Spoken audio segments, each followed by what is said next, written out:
बहुत स्वागत। आप देख रहे हैं कहानी कुर्सी की। मैं हूं सौरभ आपके साथ। हमारे साथ प्रोफेसर संगीत रागी जी, विजय त्रिवेदी जी, राहुल महाजन जी और समीर चौगांवकर जी हैं। बात ओवैसी की चल रही थी ब्रेक से पहले।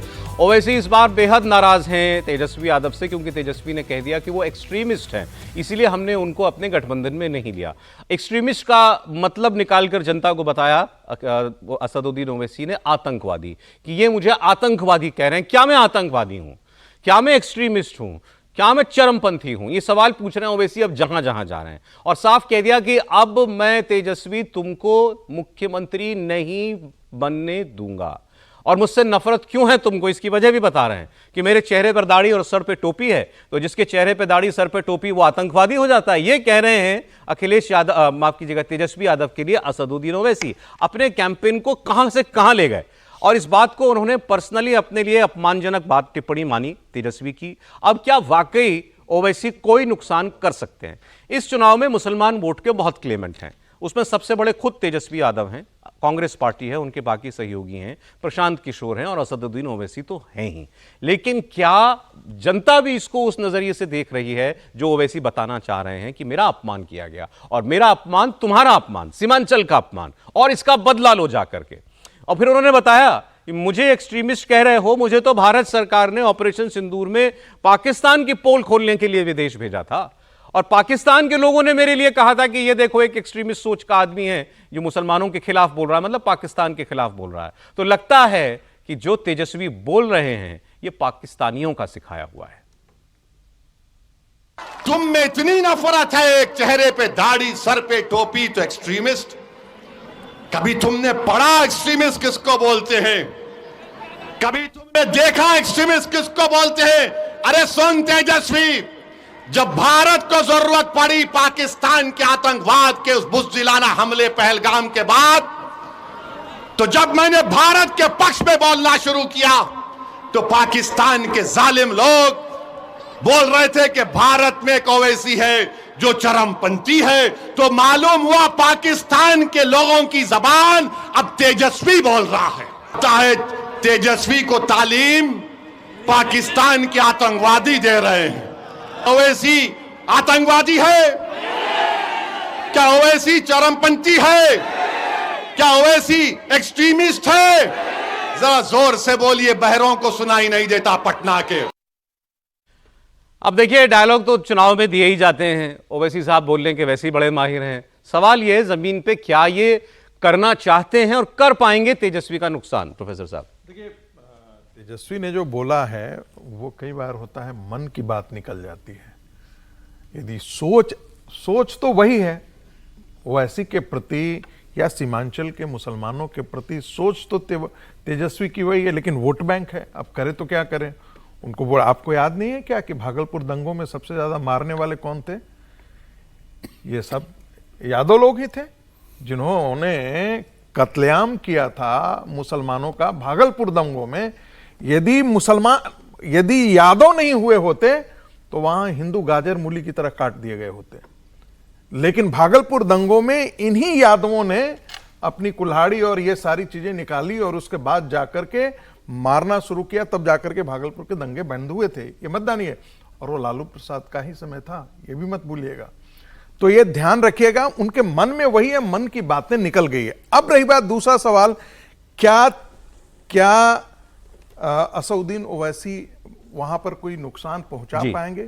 मुझे ऐसा लगता है कि कमोबेश जो पिछली बार असदुद्दीन ओवैसी को 5 सीटें मिली थी, कमोबेश उसी के आसपास रहेंगे, उससे ज्यादा नहीं होंगे। क्योंकि मुसलमान इस बार पूरी तरीके से गोलबंद है। हमेशा होता है भारतीय जनता पार्टी को हराने के लिए, लेकिन पिछली बार आप देखेंगे कि जेडीयू के प्रति मुसलमानों का थोड़ा बहुत रुझान था। लेकिन एसआईआर के बाद और ट्रिपल तलाक के बाद और बाकी जो कानून बने हैं, वक्फ बोर्ड के बाद, वक्फ कानून के बाद जो है, कहीं ना कहीं मुसलमानों के मन में यह रहा है कि जेडीयू, अभी जो वर्तमान जेडीयू है, वो भारतीय जनता पार्टी के साथ पूरी तरीके से, आप कह रहे हैं मुसलमान वोट के टूटने का सवाल नहीं है? मुझे नहीं लगता है टूटेगा, और यही कारण है।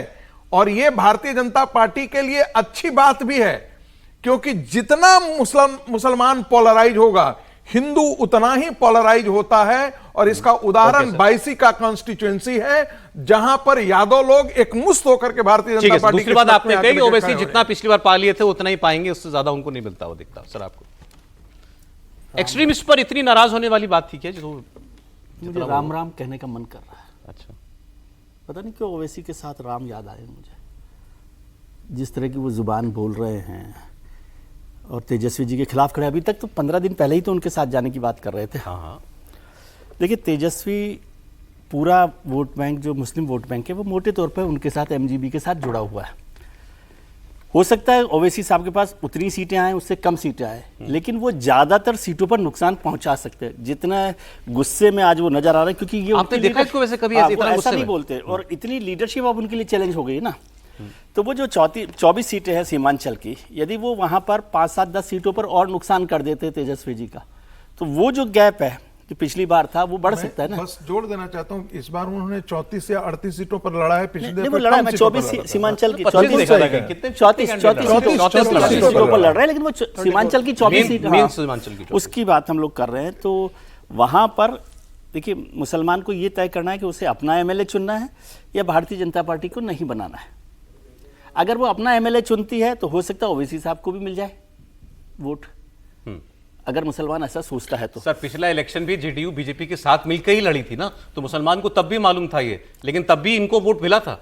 हाँ, लेकिन उससे ज्यादा बढ़ गया आगे बात। 5,23,000 वोट मिले थे, उससे आगे बढ़ गई ये बात। अब मैं ये नहीं कह रहा कि ओवैसी को वोट नहीं मिलेगा, मैं कह रहा हूँ ओवैसी तो ज्यादा वोट ज्यादा सीटों पर ले सकते हैं, लेकिन वो सीट में कितना कन्वर्ट होता है, क्योंकि आप 5-5 हजार 4-4 हजार वोट लेकर 34 सीटों पर नंबर ऑफ वोट्स तो बढ़ा सकते हैं। अगर पोटेंशियल है ज्यादा डैमेज करने का, पोटेंशियल है डैमेज करने का, पोटेंशियल ये कम मुझे लग रहा है कि वो अपनी सीटें ला सके।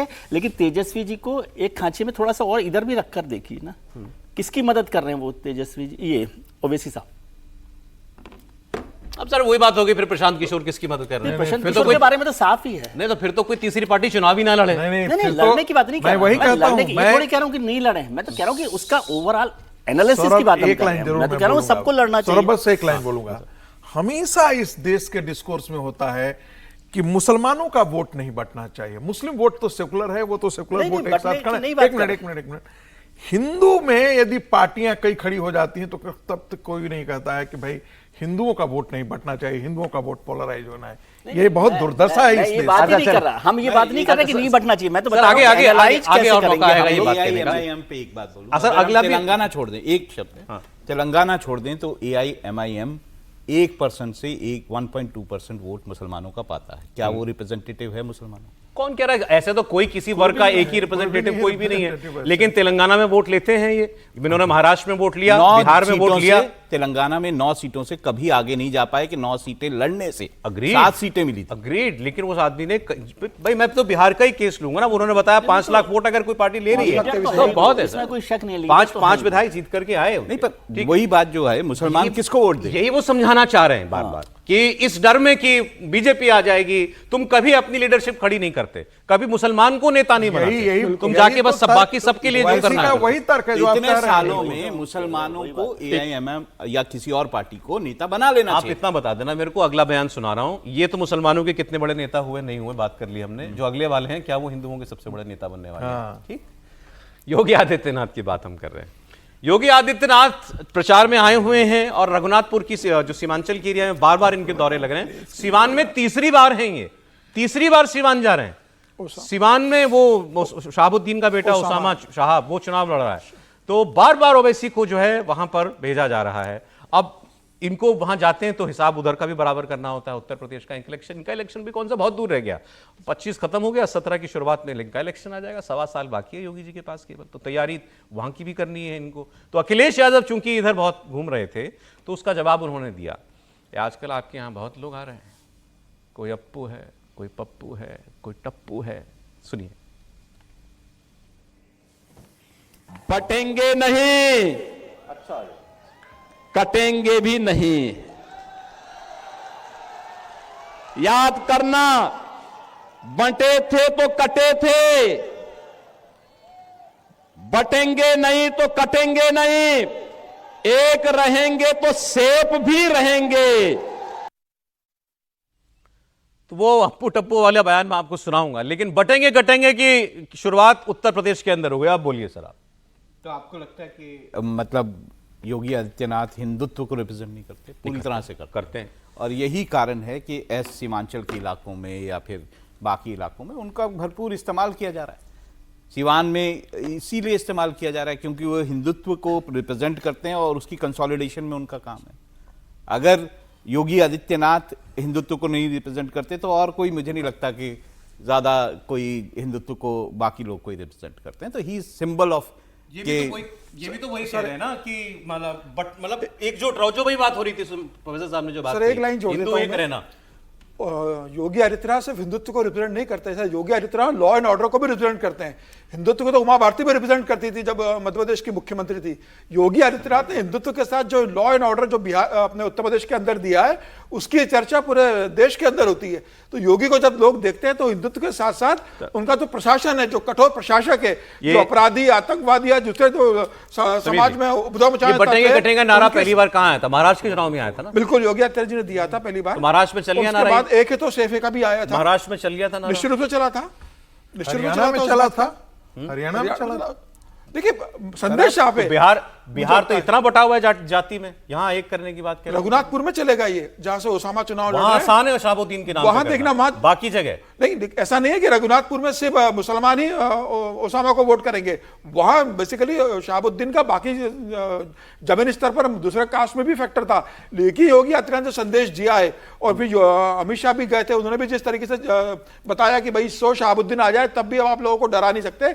मुझे लग रहा है योगी आदित्यनाथ का सबसे बड़ी यूएसपी उनके हिंदुत्व के फायर ब्रांड नेता होने के साथ उनका लॉ एंड ऑर्डर है, जो भारतीय जनता पार्टी की सबसे बड़ी ताकत बन चुका है। वो लॉ एंड ऑर्डर है, मैं मानता हूं कि अच्छा किया है, लेकिन अभी भी उत्तर प्रदेश क्राइम में नंबर 1 है। देखिए उत्तर प्रदेश आज 25 करोड़ की जनसंख्या वाला सबसे बड़ा प्रदेश है आज, लेकिन यूपी के अंदर लोगों को कितना ट्रस्ट है, आज इन्वेस्टमेंट आ रहा है। योगी आदित्यनाथ की जो सरकार है, आज तमाम अपराधी और दूसरे जो बदमाश लोग हैं वो उत्तर प्रदेश के अंदर छोड़कर बाहर निकल रहे हैं। मुझे लग रहा है योगी आदित्यनाथ बिहार में इंपैक्ट हो रहा है, योगी निश्चित रूप से हो रहा है, योगी आदित्यनाथ का इंपैक्ट हो रहा है, इसीलिए उनके सबसे ज्यादा डिमांड है बिहार के अंदर। प्रशांत किशोर की हमने बहुत सारी बात की सर, अब आगे चलते चलते कर लेंगे बात। राहुल जी के प्रश्न का उत्तर अब मैं तब तक आप जरा अखिलेश यादव का बयान निकाल दीजिए जो उन्होंने प्रशांत किशोर पर दिया था, वो बयान पहले दीजिएगा। आप बोलिए अपनी बात से। मैंने सिर्फ इतना कहना था कि देखिए उत्तर प्रदेश एक बहुत बड़ा है, 17-18 करोड़ की आबादी है। दुनिया में कोई ऐसी सोसाइटी नहीं है जहां पर क्राइम नहीं होता है, और क्राइमलेस सोसाइटी आप बना देंगे, कॉन्फ्लिक्टलेस सोसाइटी बना देंगे, ऐसा संभव है नहीं। रही बात, जब हम क्राइम की बात कहते हैं कि अपराध तंत्र ऑर्गेनाइज तरीके से जो काम कर रहा है, उसको यदि आप देखेंगे, यदि उसका आकलन करेंगे, तो आप देखेंगे कि उत्तर प्रदेश ने जो ऑर्गेनाइज क्राइम था उसकी एक, जिसको कहते हैं, रीढ़ तोड़ दी है।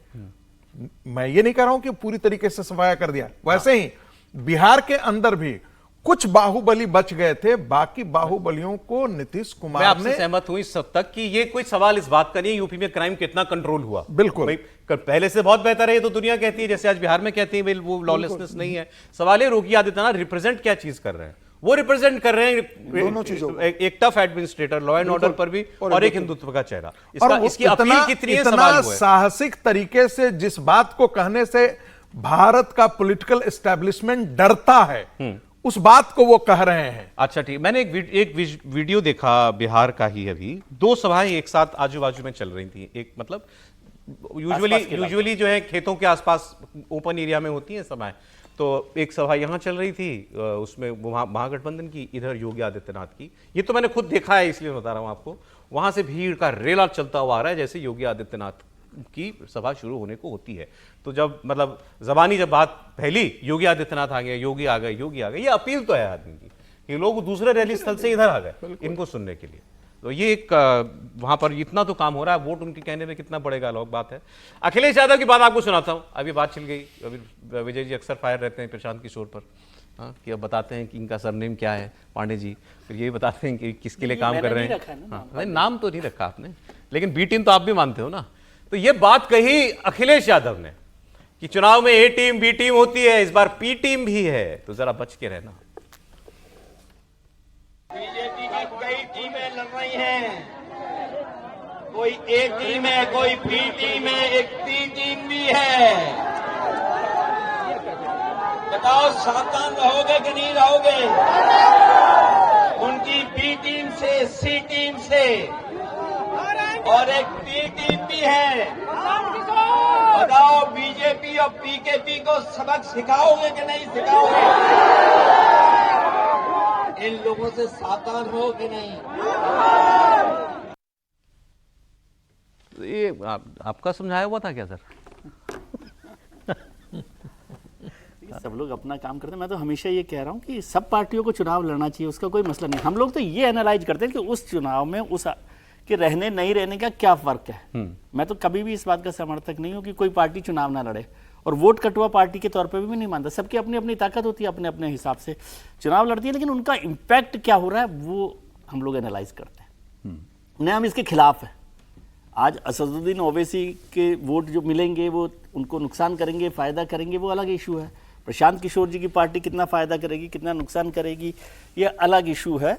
लेकिन सब लोग अपना अपना चुनाव लड़ते हैं। अब अखिलेश जी, यदि योगी जी कहते हैं कि कौन कौन आ रहे हैं आजकल, तो योगी जी कहाँ से आ रहे हैं? दोनों लखनऊ में ही रहते हैं, आसपास में, कालीदास मार्ग पर और उधर, तो सब लोग वहीं से आ रहे हैं। अब कोई हैदराबाद से आने वाले ओवैसी साहब पर सवाल खड़ा करता है तो गांधीनगर और हैदराबाद में ज्यादा फर्क उनका है क्या? बचाव, पीके का बचाव ओवैसी ने किया।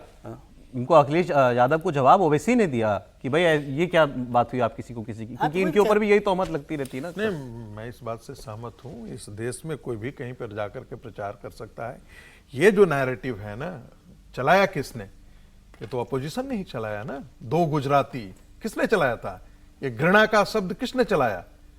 ये समाजवादी पार्टी ने चलाया, भारतीय जनता पार्टी के विरोधियों ने चलाया, ममता बनर्जी ने चलाया, समाजवादी पार्टी ने भी चलाया था। इस प्रकार की भाषा इस देश के अंदर, वही स्टालिन ने भी उस प्रकार की भाषा का उपयोग किया चुनाव के अंदर। मुझे लगता है कि लोकतंत्र के अंदर, भारत के अंदर, हम लोगों ने कभी सोचा था क्या? जॉर्ज फर्नांडिस तो मुजफ्फरपुर से चुनाव लड़ते थे। कभी किसी ने सोचा था क्या? जाति का यदि समीकरण हुआ होता तो जॉर्ज फर्नांडिस जाकर के मुजफ्फरपुर से चुनाव जॉर्ज कभी नहीं कहां के लड़ते। रहने वाले थे?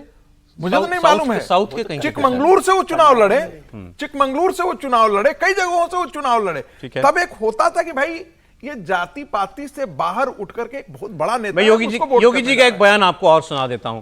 3 बंदरों की कहानी हम सब ने सुनी है। गांधी जी के 3 बंदर, बुरा ना देखो, बुरा ना बोलो, बुरा ना सुनो, वही इन्होंने दोहराया। बंदरों के नाम भी रखे, सुने उन्होंने रखे। भाई मैं उड़ जाऊंगा, सुन लीजिए। इनके द्वारा सुप्रीम कोर्ट में दिया गया एफिडेविट, और दूसरी तरफ अयोध्या में राम मंदिर के रथ को रोकने का काम किया, करने का पाप किया था आरजेडी ने। इसी बिहार की धरती पर दंगों की आग में झोंकने का काम किया था, और समाजवादी पार्टी ने अयोध्या में राम भक्तों पर गोलियां चला करके पूरी अयोध्या को लहूलुहान करने का पाप किया था। बहनों और भाइयों, आपने गांधी जी के 3 बंदरों के बारे में सुना होगा। गांधी जी के 3 बंदर थे। गांधी जी ने तो उनको उपदेश दिया था, बुरा मत देखो, बुरा मत सुनो और बुरा मत बोलो। लेकिन आज इंडी गठबंधन के 3 और बंदर आ गए। ये 3 बंदर पप्पू, टप्पू और अप्पू के नाम पर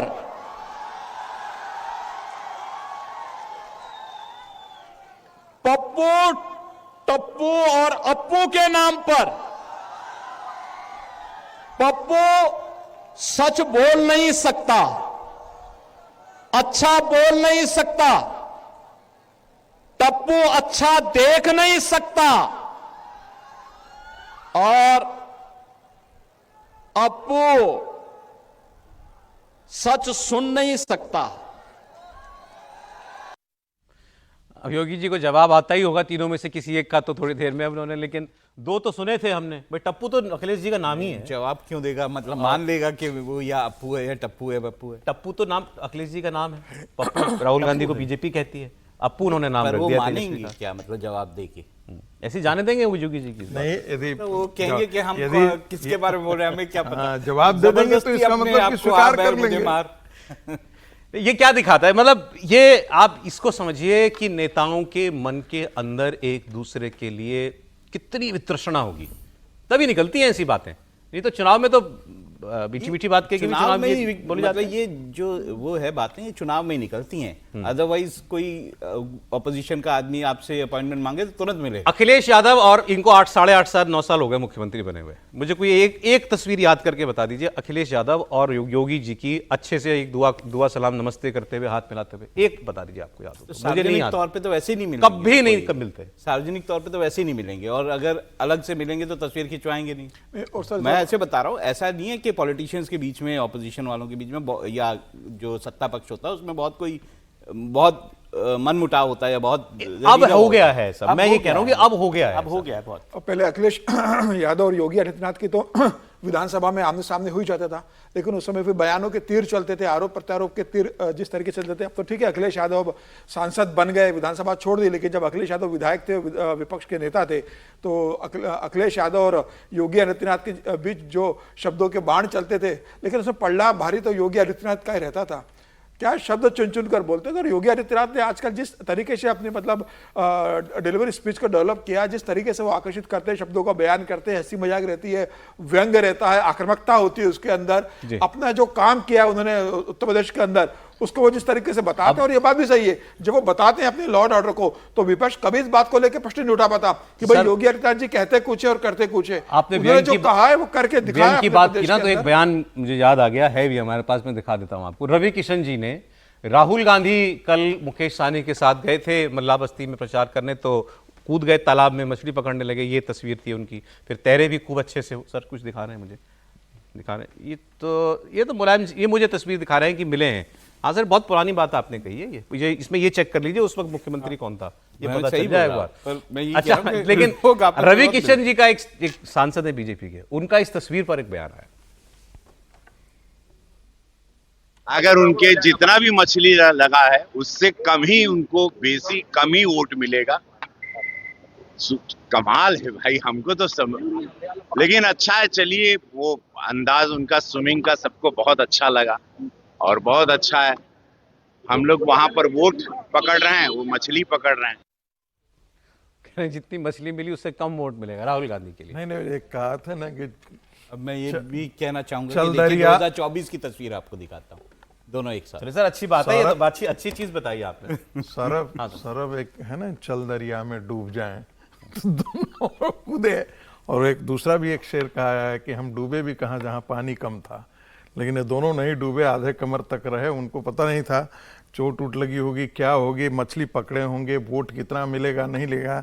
लेकिन मजेदार बात है, उनको लगा कि शायद इससे मछुआरों का वोट मिल जाएगा, लेकिन ऐसा होता नहीं है। प्रतीकों के सहारे, इन बिंबों के सहारे यदि आप चाहेंगे कि वोट आपको मिल जाए तो वो वोट नहीं मिलता है।